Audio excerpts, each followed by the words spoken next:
Às vezes é muito mais do que uma simples TPM. Se você é essa pessoa que se sente totalmente diferente, até mesmo destruída emocionalmente antes de você menstruar, talvez esse vídeo seja para você. Se você é essa pessoa que entra em colapso todo mês antes do seu período menstrual, você briga com quem você ama, você se isola, você chora sozinha, você se sente irritada, ansiosa e até mesmo deprimida, isso pode ser muito mais do que só uma simples TPM. Hoje eu quero falar com vocês sobre um transtorno chamado transtorno disfórico pré-menstrual. Esse transtorno ele vem afetando milhares de mulheres sem que elas saibam exatamente o que estão vivendo. Fica comigo que hoje você vai descobrir uma forma completamente diferente de lidar com o seu ciclo e com você mesma. Para que você entenda um pouquinho sobre esse transtorno, o transtorno disfórico pré-menstrual é um transtorno reconhecido oficialmente pelo DSM-5, que é o manual, né, de transtornos de saúde mental, né? Só para vocês entenderem a diferença desse transtorno para a TPM comum é a intensidade. O paciente normalmente apresenta um pouco mais de irritabilidade, sensibilidade, né, melancolia. O paciente, nessa fase, né, que é um pouco uma semana a 2 semanas antes da menstruação, vai apresentando esse colapso emocional, ao ponto do próprio paciente não se reconhecer. Normalmente, durante os meses, você age com muita naturalidade, você tem regulação emocional, mas chega nesse período, você não se reconhece, você tem uma dificuldade de se regular emocionalmente, né, de conter a sua irritabilidade, porque você não entende muito como lidar com ela, você, na verdade, muitas das vezes pode nem entender o que está acontecendo com você. E isso impacta diretamente na sua vida social, no seu profissionalismo, na sua vida familiar. Muitas das vezes, essas pessoas são consideradas dramáticas, né? São consideradas mulheres que são desreguladas, desequilibradas emocionalmente. É um período onde a mulher tendencia a ter uma impulsividade no seu comportamento. Então, a gente vai falar um pouquinho mais sobre isso, mas só para vocês entenderem um pouquinho melhor sobre esse transtorno que é real, é um transtorno que está impactando muitas mulheres e muitas delas nem sabem pelo que elas estão passando, o nome, né, devidamente daquilo que elas estão vivenciando. Quando a gente fala de um transtorno, eu acho que o que mais impacta é o comportamento emocional do indivíduo, né? Que é aquilo que está interno, aquilo que a gente não consegue ver, que acaba impactando muito mais, porque a gente não consegue regular. Se a gente sente uma dor, a gente toma um Dorflex, né? Mas se a gente não sente as emoções, onde está acontecendo as nossas emoções, a gente sente um pouco mais de dificuldade para regulá-las. E aí, quando a gente não sabe exatamente o que está acontecendo com a gente, o que acontece? A gente fica no escuro, né? Sem saber exatamente como lidar com aquilo. E aqui eu quero tirar todas as suas dúvidas, mas o que a gente vai falar agora são os sintomas físicos e emocionais, né? Então vamos dividir eles, primeiramente, os emocionais que impactam diretamente o comportamento. Tá? Então vamos começar a falar sobre os sintomas físicos e emocionais. Primeiramente, os emocionais que alteram automaticamente o comportamento dessa mulher, né? Então, e é até um fato interessante, né, que eu vou citar aqui, que muitas delas, às vezes, acabam não percebendo e associam esses sintomas às outras coisas que estão acontecendo ao seu redor, na sua vida. O primeiro sintoma que eu quero comentar com vocês é a irritabilidade constante. E aí a gente está falando de um período ali antes da menstruação. Depois que a menstruação vem, a mulher ela se sente outra pessoa, né? Ela não, como que eu passei por isso? Né? Tava tão, a gente acha até que foi uma fase, mas não. Se você já tem um segundo ciclo menstrual com esses mesmos sintomas, provavelmente você tem esse transtorno, tá bom? Mas vamos falar um pouquinho mais sobre isso? O transtorno da irritabilidade. Muitas das vezes, é um fato curioso, as mulheres acabam associando ao estresse do seu trabalho, ao estresse do dia a dia, da rotina, o cansaço físico, né? Ou algum tipo de briga, de desentendimento que ela teve com o seu parceiro. Então, na maioria das vezes, ela acaba tentando associar alguma coisa que estava acontecendo ali no decorrer da vida dela, né? Justamente porque ela não entende o que está acontecendo. Então, a irritabilidade, a raiva, né, intensa, ela pode ser associada a esse tipo de transtorno. É claro que tem momentos e momentos. Às vezes você realmente está passando por uma situação difícil, e eu entendo, mas a gente tem que fazer leitura do nosso ciclo. Quando a gente começa a fazer essa leitura, a gente vê algumas coisas que são, né, rescindentes, né, são repetitivas, tipo o seu colapso emocional todo mês, a sua dificuldade de se autorregular. O próximo sintoma é a desesperança e a melancolia, a tristeza profunda.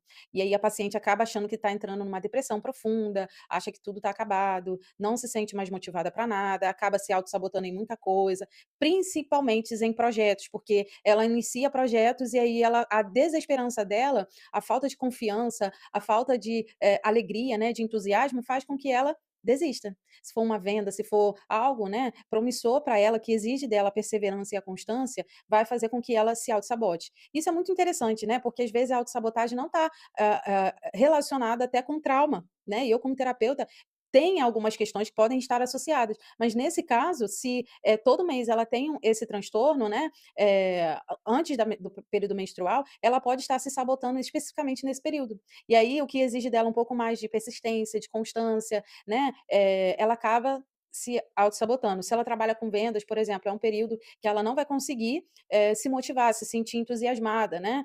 Se ela trabalha, por exemplo, com a rede social, né, pode ser, ela acaba desistindo, ela acaba criando, né, argumentos para que ela não faça mais nada, porque ela está triste, ela está desesperançosa, ela não se sente feliz, ela está triste, está na melancolia, às vezes até achando que está entrando num estágio de depressão. E aí quando vem a menstruação, ela nem sabe dizer o que que aconteceu com ela. Eu vou falar mais alguns sintomas, mas se você só quiser saber mais sobre o assunto, eu posso falar mais sobre ele, é só para o vídeo não ficar tão longo.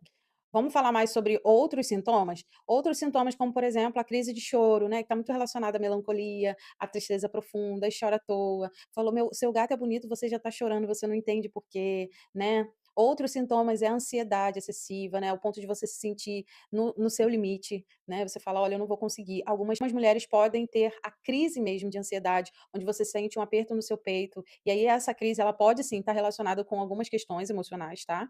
Mas se você sente que só no período onde uma semana ou 2 semanas antes da sua menstruação, então pode estar relacionado ao transtorno. Outros sintomas relacionados é a mudança de humor. Você está feliz, no dia seguinte você está mal-humorada, né, aí esse mau humor faz você responder aos seus amigos, faz você, ficar brava com o seu parceiro, faz você encontrar alguma coisa talvez para iniciar uma briga para você porque você não está entendendo, tem alguma coisa dentro de você, né, que está fazendo você não entender as suas emoções. E aí você acaba descontando nas pessoas que você tem mais convivência, né, ou no trabalho ou em casa. E por último, eu quero citar a sensação de falta de controle, que está muito relacionada ali com a ansiedade, né, você se sente tão no seu limite, que você tem essa sensação de que está tudo em desordem, né, e aí no dia seguinte parece que tudo se acalma, se abranda, aí vem um outro sintoma. É importante, interessante, porque às vezes você pode ter no mesmo dia esses 3 sintomas, por exemplo, raiva, tristeza e ansiedade. Ou você pode um dia estar muito feliz, no outro estar muito triste, no outro estar com muita raiva, né, então é importante você fazer um mapeamento do seu ciclo e das suas emoções uma semana, 2 semanas antes do seu ciclo iniciar. Os sintomas físicos que acontecem é o corpo estar mais sensível, dolorido, né, a dor de cabeça, a compulsão alimentar, né, o cansaço, o esgotamento. Aí se você pratica uma atividade física, você pouco vai se sentir estimulada a praticar alguma coisa. Então os sintomas físicos não é muito a minha área, mas dá para você ter e traçar um panorama relacionado a esses sintomas. Não, eu sinto dor de cabeça, sensibilidade nos seios, eu tenho aí, uma dificuldade de uma fadiga, né, parece que seu corpo está pesado. Então é basicamente esses os sintomas físicos.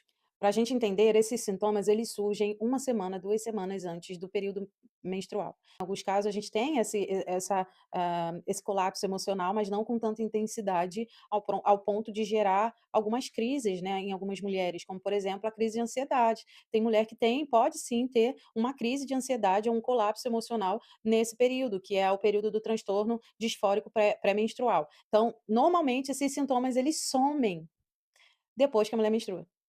Então, se a menstruação atrasar, aí piora a situação, né. Ainda mais se essa mulher ela é ativa sexualmente falando, então ou com parceiros que não são fixos, né, aí que aumenta a tensão dela, aí que ela fica mais nervosa, mais preocupada e aumenta ainda mais de maneira desregulada os sintomas, né, tanto emocionais, comportamentais quanto os físicos, né. A compulsão alimentar, come exageradamente, né, as dores, às vezes ela não tem a fadiga, mas tem as dores musculares, né, e ela pode associar a algum excesso de atividade física. É um período que normalmente a mulher sempre vai achar que precisa de terapia, né, e a terapia ela não é para apagar os incêndios, é para você aprender a se regular.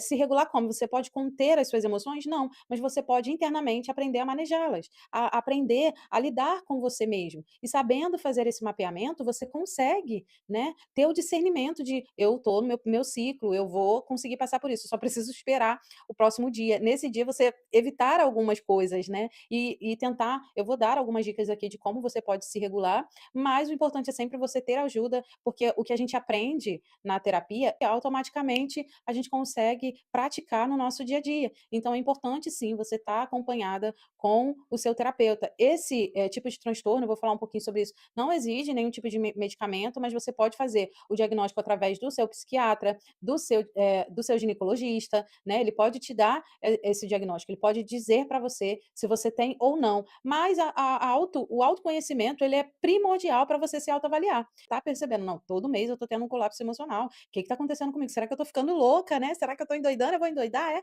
Então, assim, é importante a gente ter esse manejo, essa sensibilidade, essa percepção, essa perspicácia de nos auto-observarmos. E no processo terapêutico você aprende a fazer isso com técnicas e com maestria. Então, se você ainda não faz terapia, procura aqui o link, agende uma sessão, talvez comigo ou com outro terapeuta, mas não deixe de se autocuidar. Para a gente entender um pouquinho mais sobre como surge, né, esse transtorno, não tem uma causa específica, tá? Mas pode ser associada a algum tipo de genética, né? Alguém da família já tem algum tipo de transtorno, ansiedade ou depressão, algum tipo de transtorno de saúde mental, ou ele pode ser desencadeado pelo estresse crônico, pela mudança hormonal, né? A flutuação hormonal, e aí o médico vai poder te explicar melhor.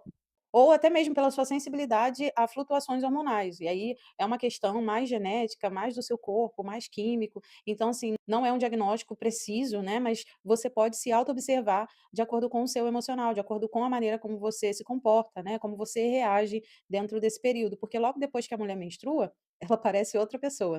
Outros sintomas que podem contribuir para esse transtorno é a falta de sono, o estilo de vida sedentário, a falta de atividade física, ou até mesmo, como a gente falou, um transtorno de humor. Se você já tem, provavelmente dentro desse período você vai ficar mais intensa.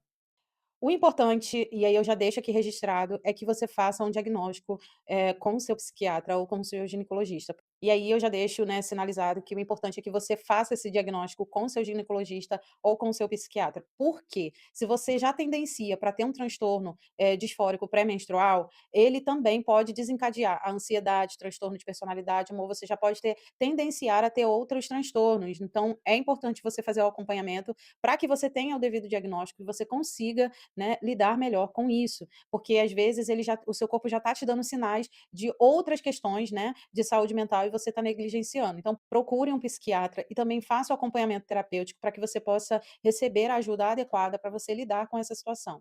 Afinal de contas, existe o tratamento, né? Se você tiver algum outro transtorno, o tratamento medicamentoso, se não, o tratamento psiquiátrico, juntamente com o tratamento terapêutico. Então, através dos multiprofissionais, talvez se você é sedentária, um acompanhamento nutricional, talvez se você precisar fazer atividade física, né?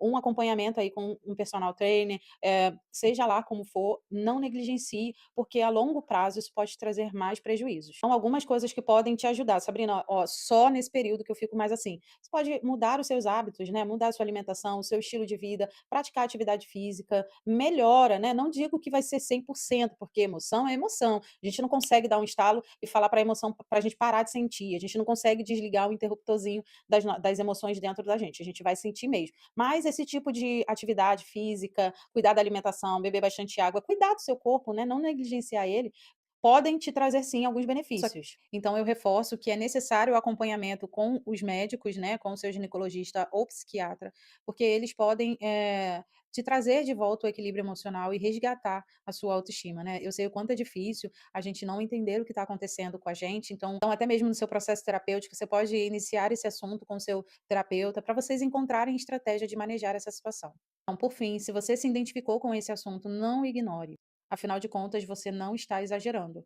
E o sofrimento que você sente tem causa, é real e tem saída. Esse transtorno ele pode impactar relacionamentos, tanto afetivos, né, quanto o relacionamento com a família, a carreira profissional do indivíduo, a sua saúde mental e principalmente a sua própria identidade. Porém, com o diagnóstico certo, o acolhimento certo, tudo pode melhorar para essa mulher e trazer para ela de volta a sua autoestima, o seu autoconhecimento, o seu equilíbrio e o seu bem-estar. Agora eu quero te pedir uma ajuda, né, se você sente que esse vídeo ele foi útil para você, comenta, compartilha com alguém também, com alguma mulher. Isso vai ajudar, né, a outras mulheres, assim como você, conhecerem sobre esse assunto, entenderem as suas angústias, e isso fará toda a diferença. E se você quer continuar no seu processo de desenvolvimento pessoal, se sentir inspirada, eu sempre trago algumas reflexões para o seu desenvolvimento também. Já me siga, se inscreva nesse canal. Vou esperar um pouquinho. Já se inscreveu? Muito obrigada. E obrigada também por assistir até aqui. A gente se vê no próximo vídeo. Até lá.